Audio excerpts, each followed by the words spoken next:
Hi, everyone. Welcome to Grumpy Dogs, overcoming your dog's fear and aggression. And for those of you who have been listening for a while, you sure have noticed the name change. It used to be called Dog Aggression Answers. And what we found is some people were kind of getting a little confused about what dog aggression answers meant and what it means and what the focus was. So we changed it to Grumpy Dogs, the new name, new logo, overcoming your dog's fear and aggression. That's kind of worked out a little bit better. So, no other changes. Everything is pretty much the same as it was before, except for one cool little thing that we just started doing. We've added a channel on YouTube so you can see these podcasts and me on video and my guests, future guests. And all you need to do is just go to at Grumpy Dogs channel and you'll see us there. All right. Well, today's episode is kind of cool because it's the first one of a 12 episode series on addressing the primary types of dog aggression, the main ones that we see in dogs, the common ones. The first three episodes, of which this is the first, are about today's topic, which is using your daily walk with your dog to treat fear, reactivity, and aggression to other dogs and even humans. Here's what I like to say: you have to walk your dog anyway, or you should, I guess. Why not change how you walk the dog so that it becomes behavior modification? In other words, it's kind of a twofer, isn't it? Well, stay with me as we get into that topic today. Are you struggling with a dog that is anxious or aggressive? You're at the right place because in this podcast series, we educate dog owners, veterinary practices, and dog trainers on how to overcome dog fear and aggression using humane methods. My name is Scott Sheaffer, and it's my mission to help you better understand your dog's behavior.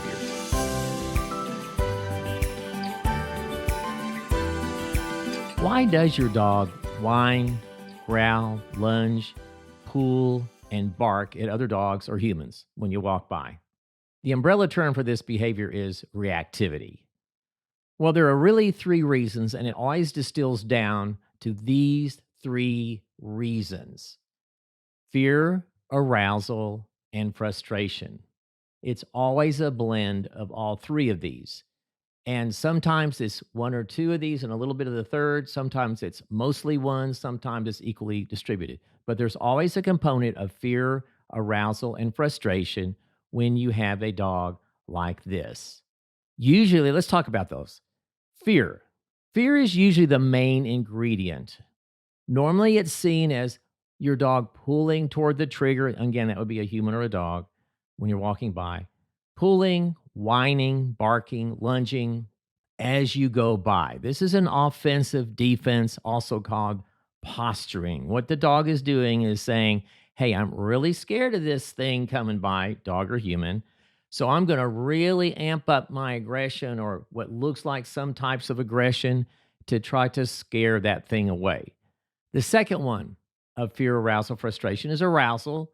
And it just simply means your dog is having a panicky response, including adrenaline. So remember, arousal doesn't mean good or bad. It just means I'm really hyper focusing, paying attention. And guess what other species this is exactly like? Humans. Even the hormones, the adrenaline is the same. And the third component is frustration, fear, arousal, frustration. Why your dog is doing these things.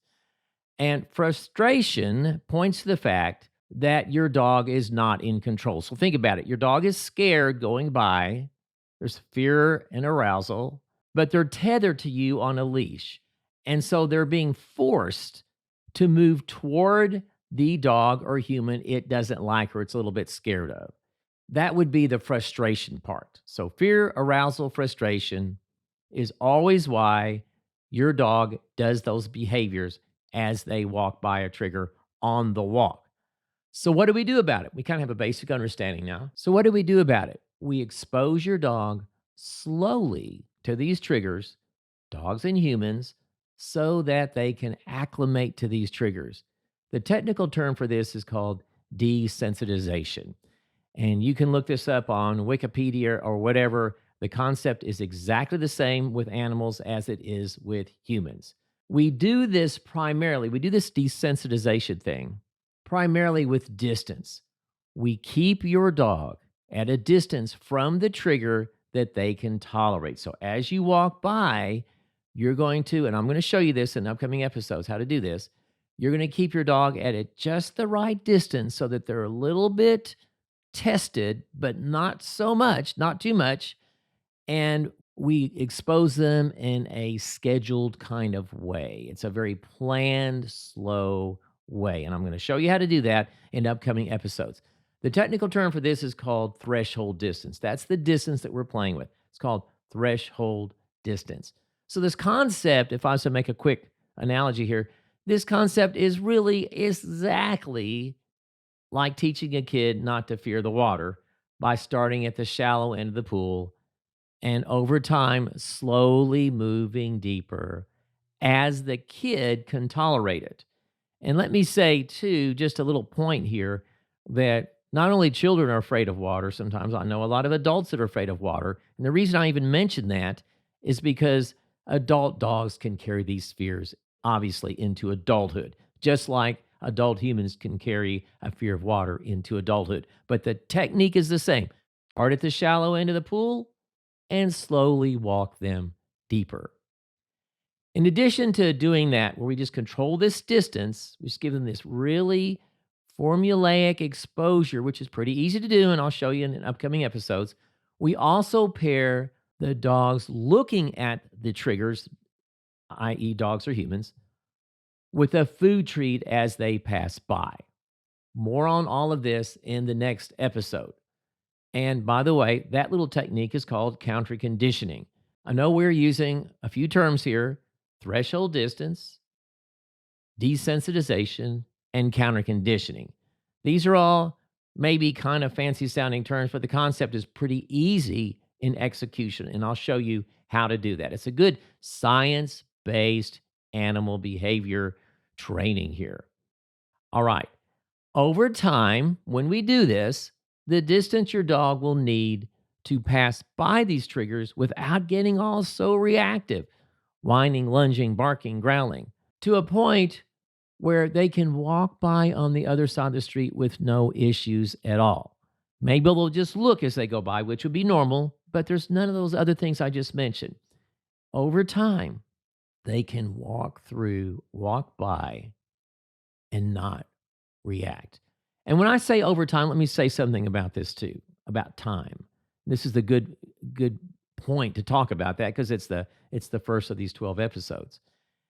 Time.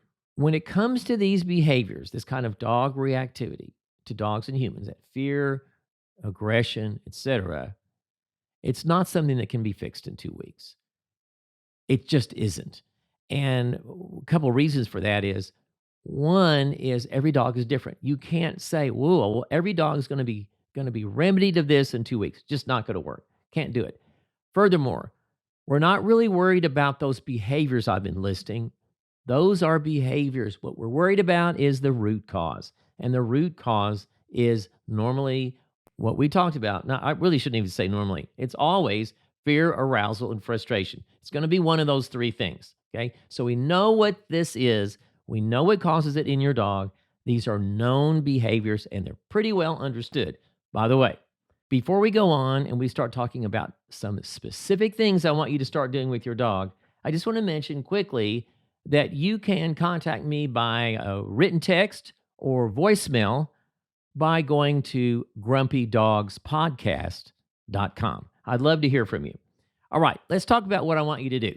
The first thing you'll need to do is to ensure that you can walk your dog on the leash in a calm and humane way for the exercises that we're going to be talking about in upcoming episodes. This is a foundational skill.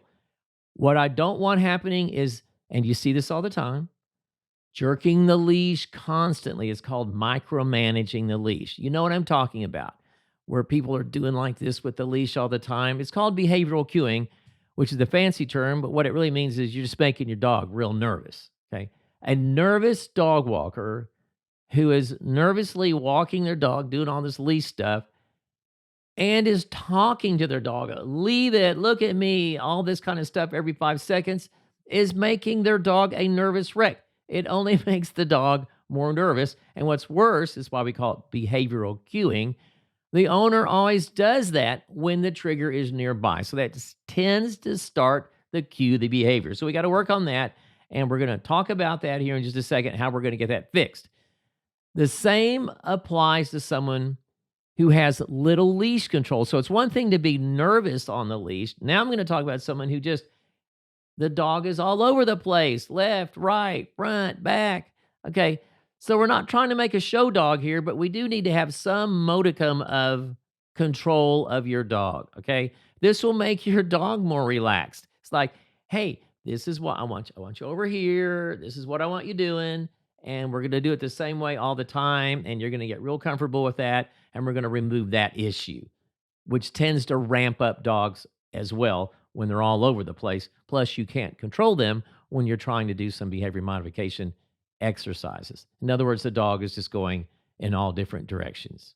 Now that you have the basics down of what we want to do, let's start working with your dog. Okay. We know what's causing the issue, and we know the first thing we want to do is to get the leash control done. And the way we're going to do that is to have you watch one of my videos. More on that in just a second.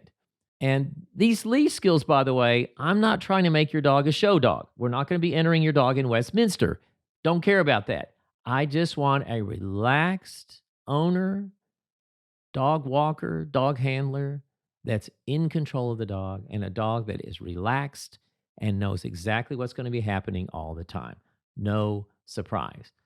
So, as I mentioned, to learn this really essential first step, it's a foundational skill, please watch my 33-minute video on dog leash skills.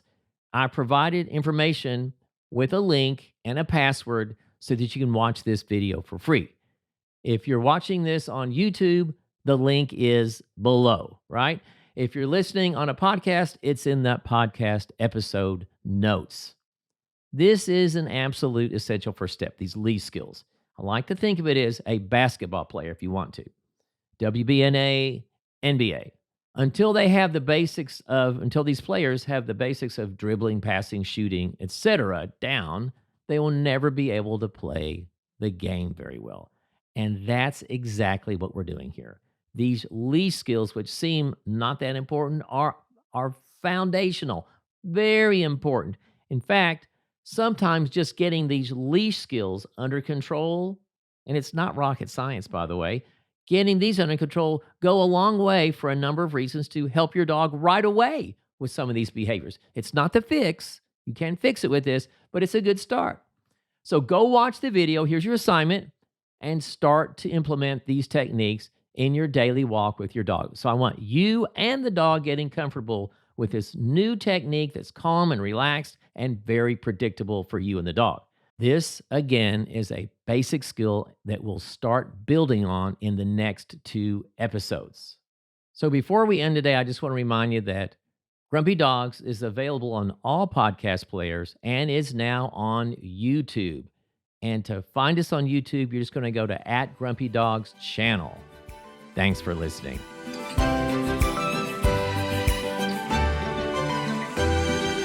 Thank you for joining me today. Don't forget to subscribe and share this podcast with other dog lovers. Stay tuned for our next episode where we'll continue our dive into the world of dog behavior.